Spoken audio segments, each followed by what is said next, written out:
નમસ્કાર ખેડૂત મિત્રો, મારું નામ છે હિતેશ પટેલિયા અને આપણી યુટ્યુબ ચેનલ છે ખેતી કા સાગર તળાજામાં આપ સૌ ખેડૂત મિત્રોનું હાર્દિક સ્વાગત છે।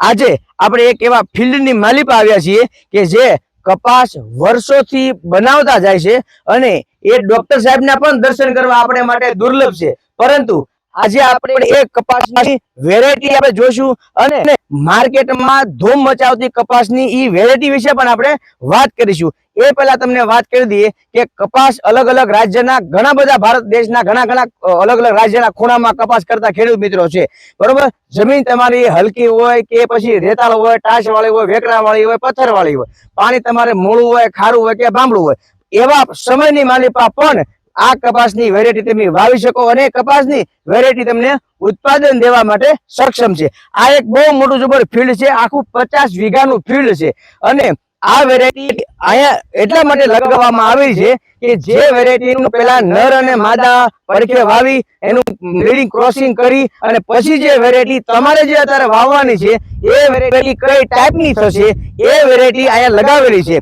તો આપણે ડોક્ટર સાહેબ પાસેથી થોડી માહિતી મેળવશું કે ડોક્ટર સાહેબ અમારા ખેડૂત મિત્રોને કપાસના પાકની માલિપા રોગ જેવા ઓછી લાગે અને ઉત્પાદન અમે વધારી શકીએ એવી કઈક અમને માહિતી આપો, ટિપ્સ આપો। રામ રામ ડોક્ટર સાહેબ। રામ રામ હિતેશભાઈ, તમે ખૂબ જ સરસ પ્રાથમિક વાત કરી। આ વેરાયટી છે સોલાર 77, એટલે અલગ અલગ ખેડૂતો એનું બિયારણ બનાવતા હોય, કારણ કે બિયારણની ફેક્ટરી ન હોય ખેડૂતના ખેતરમાં જ। અમે જે ફાઉન્ડેશન નર માદા આપ્યા હોય દાખલા તરીકે, એમાંથી બિયારણ બનાવી એક ખેડૂતે આ લાઈન આપી છે, એક ખેડૂતે આ લાઈન આપી છે, એમ અલગ અલગ ખેડૂતોની અલગ અલગ લાઈનો છે। પણ અમે જે આપ્યું હતું ને એમાં આ છે એ માદા છે। અચ્છા, આ માદા છે, એટલે માદાની અંદર અત્યારે ફૂલની અંદરની રજ સફેદ છે અને ફૂલ પણ સફેદ છે, બરાબર?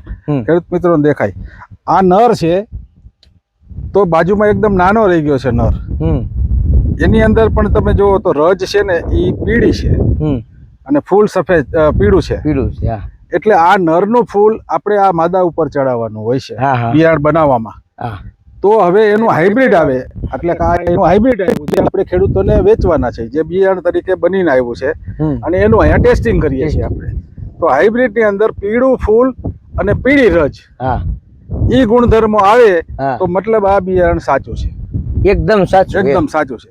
હવે એની અંદર ખોટા કેટલા છોડ છે એ જોવા માટે આપણે અહીંયા અલગ અલગ ખેડૂતોના અલગ અલગ લોટ વાવેલા છે। અહીંયા તમે કીધું એમ કે આવડું મોટું ફાર્મ છે, અમે ઘણી બધી વેરાયટીઓ પેદા કરતા હોય, પણ આ વેરાયટી સોલાર 77 એ તમે કીધું ને ખારા પાણીમાં કે દરિયાકાંઠાના વિસ્તારમાં ખૂબ જ સારી પ્રચલિત છે અને ખારી જમીન માટે ખૂબ જ સારી છે। આ વેરાયટી ગમે એવા વાતાવરણમાં ટકી શકે છે। આ વેરાયટીમાં ઓછામાં ઓછો દવાનો છંટકાવ કરવાથી પણ ખેડૂતોને સારું ઉત્પાદન મળે, કારણ કે રસ ચૂસિયા જે જીવાતો આપણે કહી ને એ જીવાતોનો આમાં ઓછામાં ઓછો ઉપદ્રવ છે અને ઘણા વખતથી આ વેરાયટી ચાલે છે। આ વેરાયટી ખાલી ગુજરાતમાં જ ચાલે છે એવું નથી, પણ રાજસ્થાનમાં, સાઉથ રાજસ્થાનમાં પણ આ વેરાયટી ખૂબ જ પ્રચલિત છે। બીજા રાજ્યોમાં ચાલે છે, સાથે સાથે મહારાષ્ટ્રના અકોલા અને વિદર્ભ જેવા ખારા પાટના જિલ્લાઓમાં પણ આ વેરાયટી પ્રચલિત છે।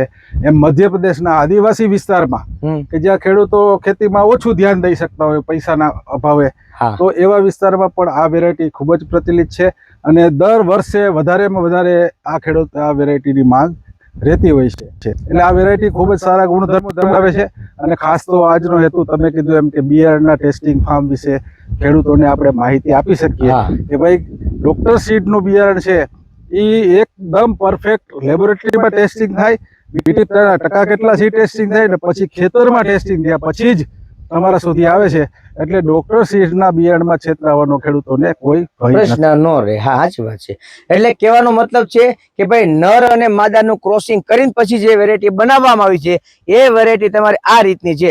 તમે જે અત્યારે ચોમાસામાં કપાસ લગાવશો એ ચોમાસામાં કપાસ લગાવ્યો છે પરફેક્ટ છે કે નહીં, બરાબર છે? જો પરફેક્ટ ન હોય તો એ લોટને અલગ તારવી દેવામાં આવે છે, ફેંકી દેવામાં આવે છે, ખેડૂતોને આપવામાં આવતો નથી। ઘણી વખત શોર્ટેજ બિયારણની ઊભી થવાનો પ્રશ્ન પણ આ જ છે કે જે નર અને માદા બનાવવા માટે આપ્યું ખેડૂતને, એમને જે ભૂલ કરી હોય એ બિયારણ પછી આપણે નથી આપતા, એના હિસાબે ઘણી વખત શોર્ટેજ પડી જતી હોય છે. બરોબર ને ડોક્ટર સાહેબ? બિલકુલ બરોબર, બિલકુલ. એટલે એટલા માટે ખાસ અમારો આગ્રહ છે કે પાકા બિલ થી લેવું. તમતારે જ્યાં પૂરા પૈસા આપતા હોય, ભાઈ સરકારી ભાવ છે અત્યારે 900 રૂપિયા ભાવ છે, તો 900 રૂપિયામાં જ જે વેપારી આપે છે એમની પાસેથી જ બિયારણની ખરીદી કરવી. કારણ કે ડોક્ટર સાહેબ અમારું એવું માનવું છે કે જો પૈસાની નોટ ડુપ્લિકેટ બની જતી હોય તાત્કાલિક, તો આ તો કોમ્પ્યુટરમાં તમને કોઈ કપાસિયા આ બધી વસ્તુ થઈ જાય. અને આ એમનું કપાસ સોલાર 77 ડોક્ટર બીજનું તમને કોઈ પેકેટ છે. હવે આ ડોક્ટર સાહેબ ને અમને દર્શન કરવા દુર્લભ છે.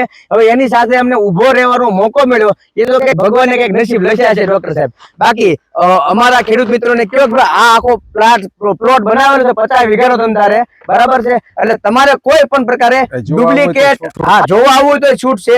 અને તમને નર માદા અને એમાંથી પછી ઉપજાવેલી વેરાયટી તમને આ બતાવશે દરિયાકાંઠા ઉપર. અને આ એનું સરનામું છે ને ડોક્ટર સાહેબ તમને આપી દે. આ એવી જગ્યાએ આપણે ફાર્મ લીધું છે કે ગોપનાથ મહાદેવ છે, દરિયાના કિનારાથી ઘણી નજીક આ જગ્યા છે.